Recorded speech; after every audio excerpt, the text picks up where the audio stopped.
اور کس نے لکھوائی آپ کو اتنی کتابیں؟ حضرت شیر محمد آپ اپنی ملاقات کا اظہار کرتے ہیں، آپ فرماتے ہیں میں اعلیٰ حضرت سے ملاقات کرنے گیا تو جب واپس آئے لوگوں نے پوچھا کہ آپ نے کس طرح پایا اعلیٰ حضرت کو؟ کہا ایک عاشق رسول ہیں اور حضور کا بڑا ادب کرتے ہیں۔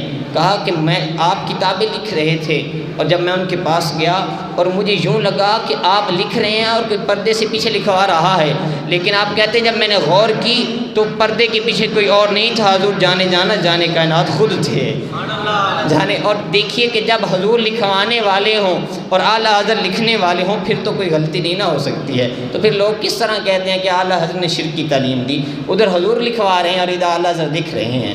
تو اعلیٰ حضرت اس جو ہے، اور دیکھیے اتنا علم کہ جب وصال ہو رہا ہے 25 صفر کو آپ کو کا وصال ہوا اور جسم آپ کی روح سے نکل رہی ہے، قدموں سے روح نکل چکی تھی، اور مولانا امجد علی اعظمی جنہوں نے بہار شریعت لکھی ہے اعلیٰ حضرت کی خدمت میں حاضر ہوئی، عرض کی حضور ایک سوال ایک مسئلہ پوچھنا ہے۔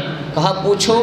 کہا کہ ابھی میری بیٹی آئی تھی، اس کا نام مجھے یاد نہیں ہے، لیکن حضور کی جون سی حدیث مجھ سے پوچھنی ہے پوچھ لو، اتنا حافظہ تھا۔ کہا پوچھو کون سا سوال پوچھنا ہے، مسئلہ۔ آپ نے سوال پیش کیا، اعلیٰ نے فرمایا فلاں نمبر حدیث فلاں کتاب کے فلاں صفحہ پر یہ حدیث موجود ہے۔ ابھی روح نکل رہی ہے لیکن پھر بھی مسئلے بتا رہے ہیں۔ یہ عاشق رسول تھے۔